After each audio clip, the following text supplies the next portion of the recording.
Halo adik-adik, kembali lagi bersama saya Evi Serina. Hari ini kita akan belajar mengenai penjumlahan dan pengurangan vektor dalam R2. Sebelum itu, bisa kalian siapkan terlebih dahulu buku pegangan, LKS vektor 2, pulpen, dan kertas kosong. Simak baik-baik pembelajaran kita hari ini ya.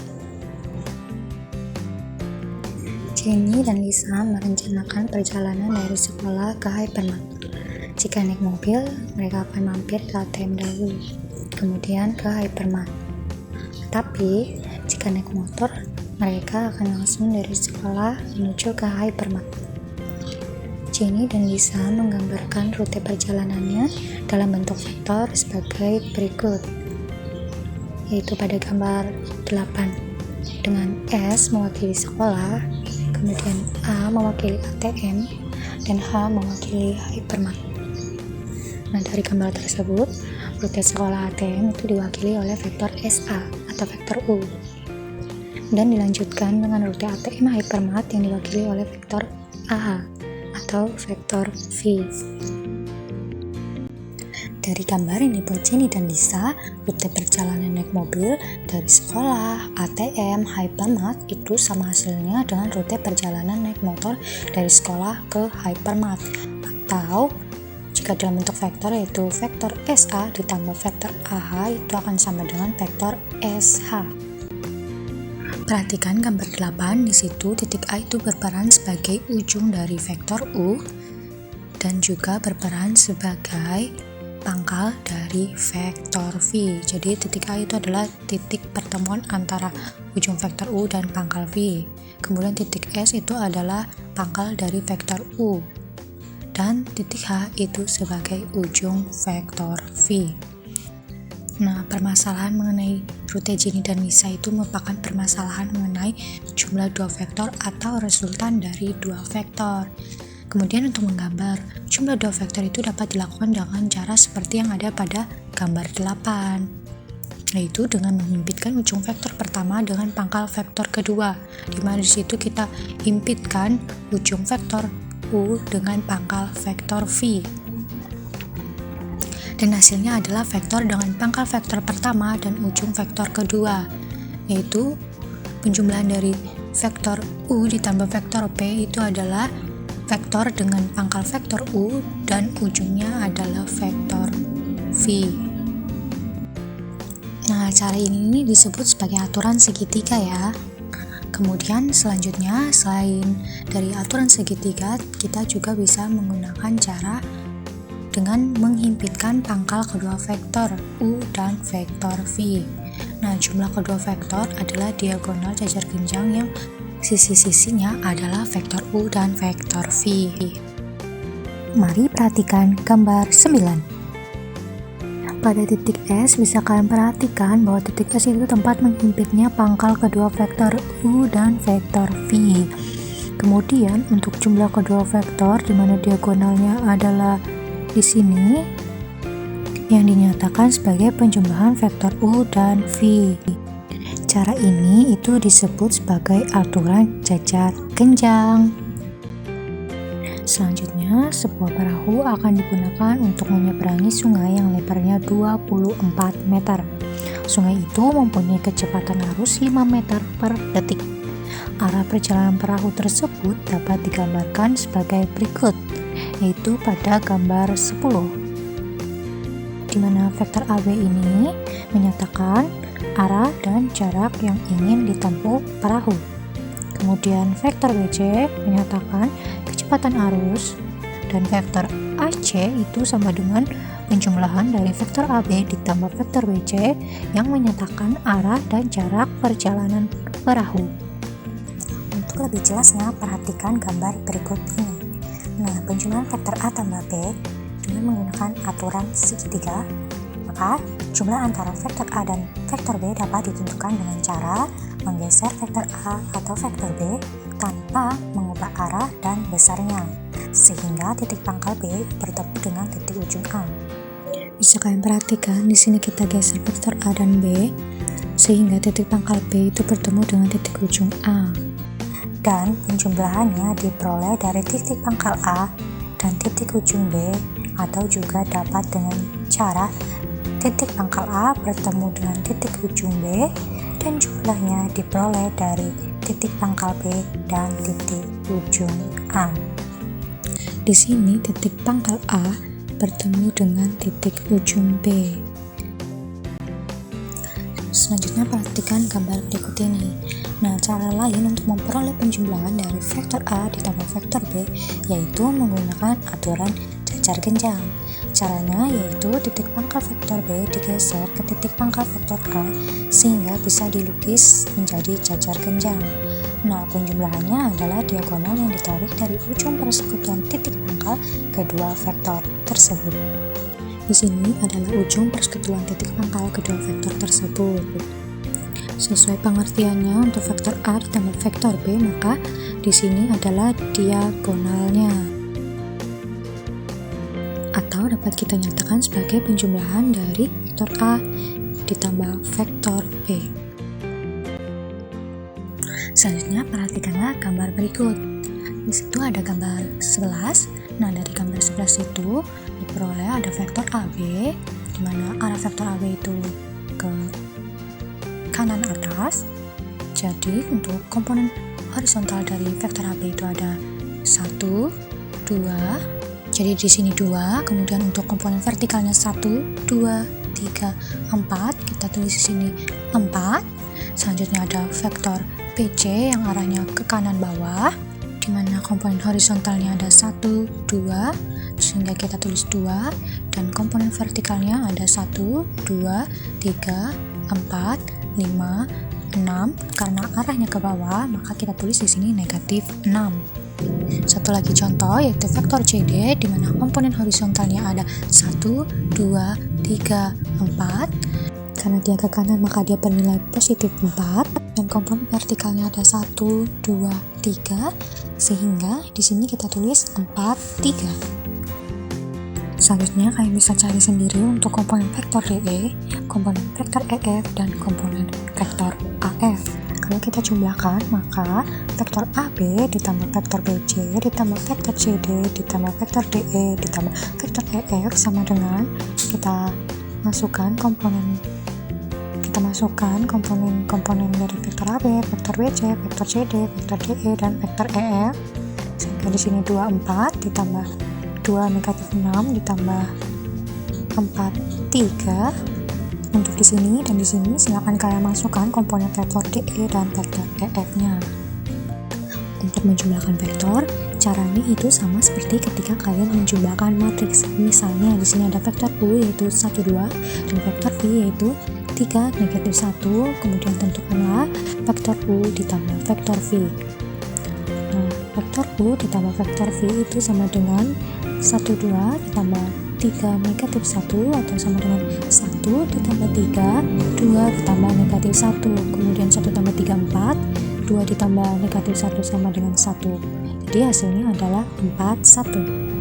Jadi hasil penjumlahan dari vektor AB ditambah vektor BC ditambah vektor CD ditambah vektor DE ditambah vektor EF adalah titik-titik. Silahkan kalian hitung ya.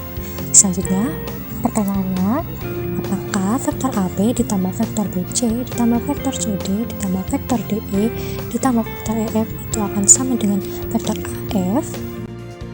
Oke, selanjutnya jika kedua vektor mengangkut sudut tertentu, maka besarnya jumlah dua vektor tersebut dapat dicari dengan menggunakan rumus aturan kosinus seperti pada trigonometri, yaitu dari gambar 12 maka diperoleh bahwa vektor A ditambah vektor B dikuadratkan akan sama dengan vektor A kuadrat ditambah vektor B kuadrat dikurang 2 kali vektor A vektor B cos 180 derajat dikurang alfa, di mana cos 180 derajat dikurang alfa itu akan sama dengan negatif cos alfa. Sehingga vektor A ditambah vektor B dikuadratkan itu akan sama dengan vektor A kuadrat ditambah vektor B kuadrat ditambah 2 vektor A vektor B cos alfa. Kenapa dia jadi ditambah? Karena tadi cos 180 derajat dikurang alfa itu sama dengan negatif cos alfa. negatif ketemu negatif dia akan menjadi positif, makanya di sini dia jadi positif 2 vektor A vektor B cos alpha. Nah selanjutnya, jadi vektor A ditambah vektor B itu akan sama dengan akar titik. Nah caranya itu dengan mengakarkan kedua ruas, yaitu baik ruas kanan dan ruas kirinya sama-sama diakarkan, sehingga vektor A ditambah vektor B akan sama dengan akar titik. Nah kemudian jika alpha sama dengan 90 derajat, maka cos 90 derajat itu sama dengan 0, sehingga vektor A ditambah vektor B akan menjadi sama dengan akar titik. Selanjutnya mari kita membuat kesimpulan. Untuk setiap vektor berlaku vektor AB ditambah vektor BC ditambah vektor CD ditambah hingga vektor PG akan sama dengan titik. Di sini titik-titik di sini itu maksudnya adalah hingga, bukan kalian jawab. Itu bisa jadi vektor DE, vektor EF, vektor apapun itu hingga vektor PG. Jadi yang jawab di sini saja. Nah, perhatikan di sini misalnya vektor AB ditambah vektor BC ditambah vektor CD hingga tambah vektor EF itu sama dengan vektor AF. Di luar sini ada dari titik A hingga ke titik E akan menghasilkan vektor AF, ujungnya di titik A dan pangkalnya di titik E. Nah dari situ dapat kamu simpulkan bahwa vektor AB ditambah vektor BC tambah vektor CD hingga ditambah vektor PG akan sama dengan titik. Silahkan dijawab.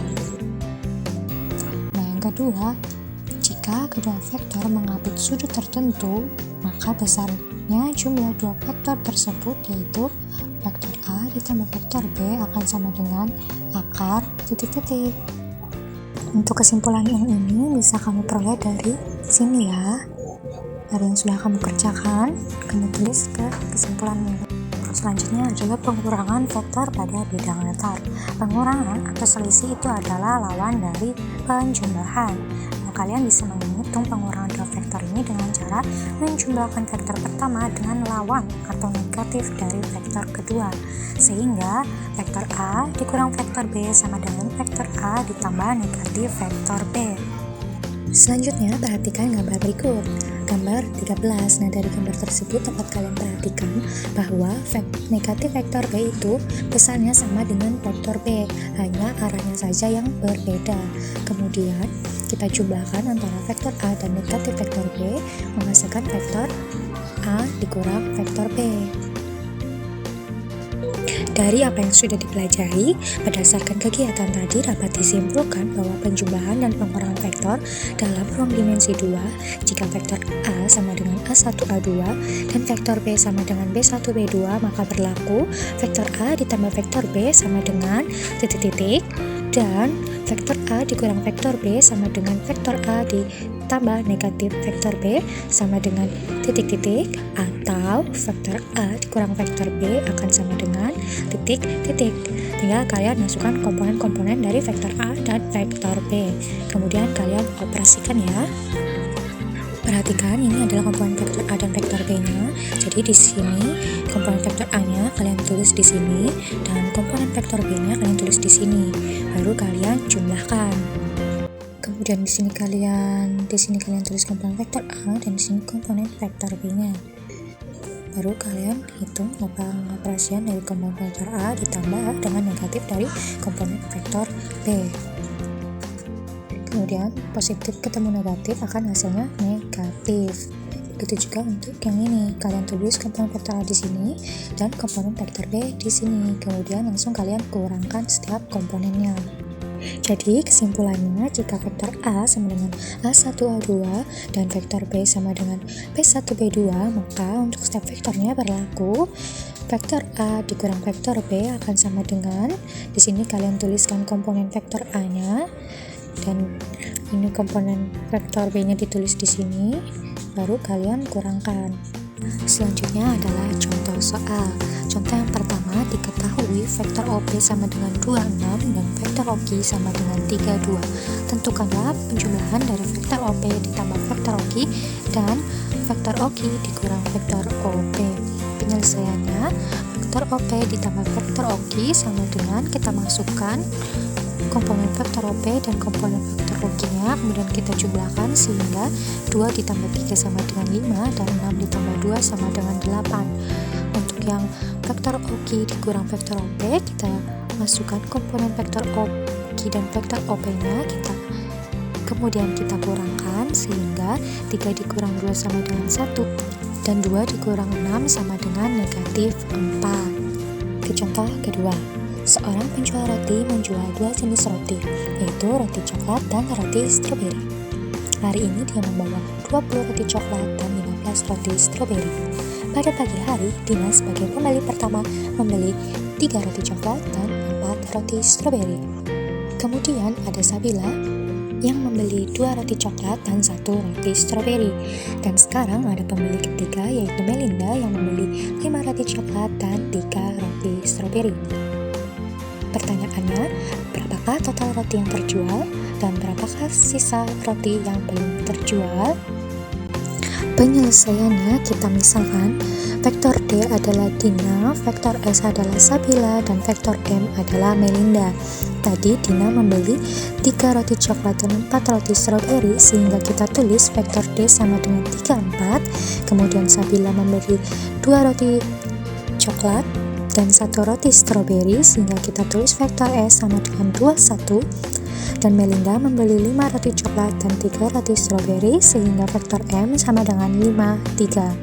Kemudian untuk mencari total roti yang terjual atau vektor R, maka kita harus menjumlahkan roti-roti yang dibeli oleh Dina, roti yang dibeli Sabila dan Melinda, atau penjumlahan dari vektor D ditambah vektor S ditambah vektor M, sehingga kita tulis vektor 34 ditambah vektor 21 ditambah vektor 53 sama dengan vektor 3 ditambah 2 ditambah 5 sama dengan 10, 4 ditambah 1 ditambah 3 sama dengan 8. Selanjutnya untuk sisa roti yang belum terjual atau vektor B, yaitu sama dengan roti yang dimiliki dikurangi dengan roti yang terjual. Tadi roti yang dimiliki ada 20 roti coklat dan 15 roti stroberi, sehingga kita tulis sebagai vektor 20-15 dikurang dengan vektor dari roti yang terjual, yaitu vektor 10, 8, sehingga 20 kurang 10 sama dengan 10, 15 kurang 8 sama dengan 7. Jadi total roti yang terjual yaitu 10 roti coklat dan 8 roti stroberi, dan sisa rotinya yaitu 10 roti coklat dan 7 roti stroberi.